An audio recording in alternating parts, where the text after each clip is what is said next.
Welcome to episode 2 with Coffee and Cars with the Chiro. Today we're catching up with Caleb Tan from Presento Labs. With over 8 years in the design and web industry, he kind of from as much as I know until I see him later today, he helps people kind of create presentations to help them with their public speaking, and this can be kind of leveraged into communications of social media like this, but also through the use of landing pages and conversions of sales and things like that. So here we go. We're going to catch up with Caleb, and here's episode 2. Speak to you then.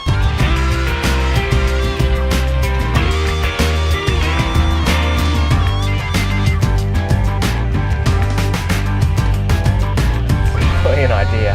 I know there's another photographer. There's actually a photographer who's doing exactly the same thing you're doing. He's got his stuff on YouTube.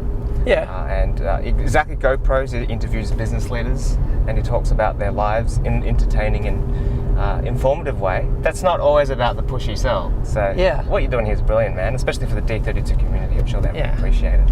Oh, thanks, man. Yeah. So, what was the this morning like? What's the week by week? I understand a little bit for you is almost like a public speaking mentor or a coach, a business coach in that sort of sense, about helping people create a message. Yeah. What does a week by week look like for you? Yeah. So essentially, I do a few things. The first one, my first passion is presentation strategy or presentation structure. And so I really enjoy the art and craft of putting together a presentation, a speech. But in terms of day-to-day, what it looks like is there are some clients I'm working for or working with at the moment who want help with their presentations, or who also need help with the follow-on after that. Most people think about the presentation as the only thing that they do, and then it's just like, that's it, then it's done. Yeah. But there's actually a follow-on process that they have to deal with. So mostly that's related to digital call to action products. So mostly to do with websites, landing pages, or digital strategy that happens after the presentation. And so my day-to-day looks like strategizing that and also executing that as well. Right. So it's almost like the delivery of the whole follow-on of the conversion process of what the message has to say. That's correct. Yeah. So that's the so tell me, were you always then a really strong public speaker? Go back to school days, was something and leadership and coaching in that sort of sense. Was that always a big part of your life? Absolutely not. No. So what got you into that? But there was one instance when I was year 4. I was asked to present a story in front of a classroom. And I remember that first time. This is my first time public speaking. Yeah. I was literally shaking in my boots. I'm shaking the piece of paper that I've got in my hand. Everyone's been there. And I finished the story. I remember sitting down, and I remember just absolutely rubbish. I'm just I'm so embarrassed. This is so humiliating. And then you get this one guy, right? Mr. Butcher. Interesting fashion sense, a Kubra hat, socks and sandals in the summer. Yeah. Full Phoenix Suns workout gear in the winter. Jeepers. He's a walking fashion contradiction. Yeah. And I remember him up this when he walks up onto the front of the room and he says, "Caleb, I remember when you walked up here and you were so nervous. Yeah. You were shaking everywhere. Your knees were shaking. Your voice was trembling. But as you read your story, your voice got more confident. Your legs started shaking less and less. And by the time you finished, you were actually quite confident. And in fact, I reckon you'll be a great speaker." Yeah. And it was those words. Those words, yeah. It was like, you know what? I could do that. Yeah.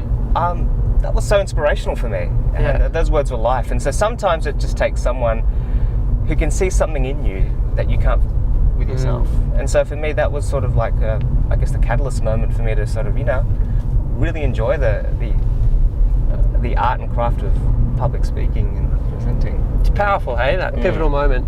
Yeah. I think just approaching the coffee shop here. Now, have you been into here before? I'm going to take you to a favourite little spot of mine called Humblebee Coffee. Yes, I was hoping you'd say Humblebee. Yeah, absolutely. Oh my gosh, I love their coffees.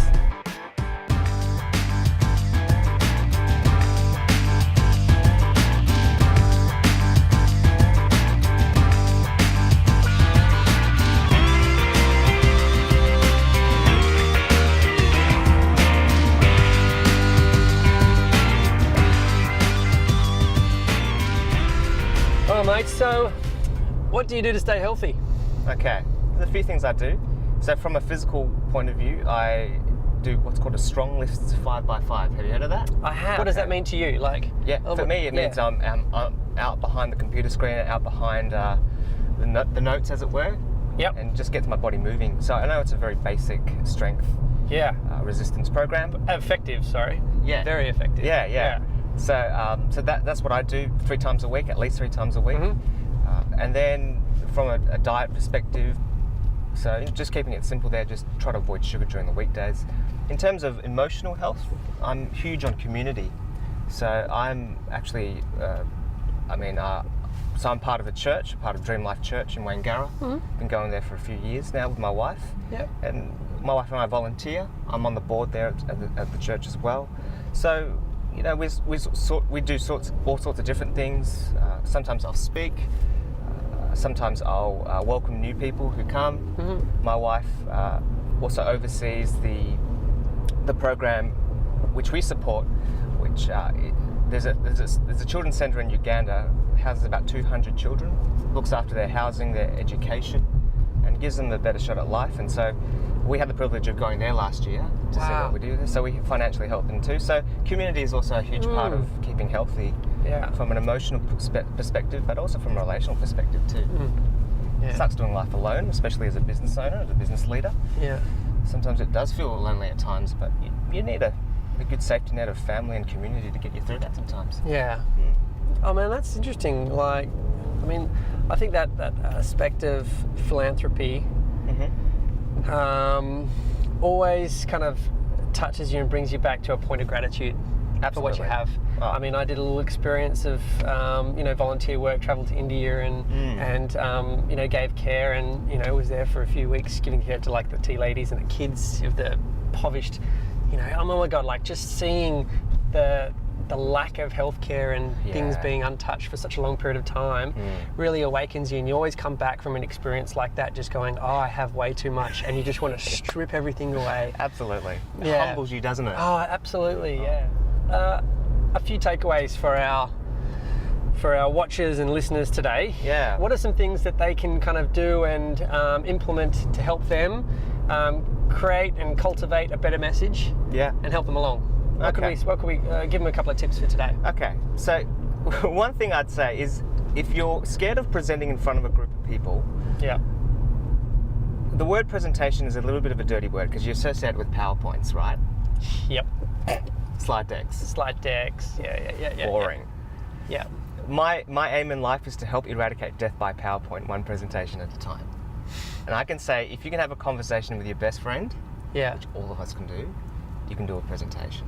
Yeah. 3 primary things you have to take out of a presentation. What do you want your audience to know? Be clear on that. What do you want them to feel? It's important because feelings is what drives you to action. And third of all, what do you want them to do? So what do you want them to feel? No, what do you want them to feel? What do you want them to do? Yeah. If you get clear on those 3 things, you'll be an effective communicator in any presentation, in any context. Some like details, or if anyone wanted to kind of find out more information about yourself and where you are and what you do, and how would they find you? Yeah, so click on the link below this video, presentolabs.com.au. You've also got a little bit of a downloadable PDF that you can take away and implement for your own presentations, and then put that into practice for yourself. But if you want to catch up with me individually, feel free to hit me up on Facebook or on the website, presentolabs.com.au. Yeah, perfect, man. Yeah. Thanks for your time today, mate. Thanks, mate. Perfect. Cheers. Thank you.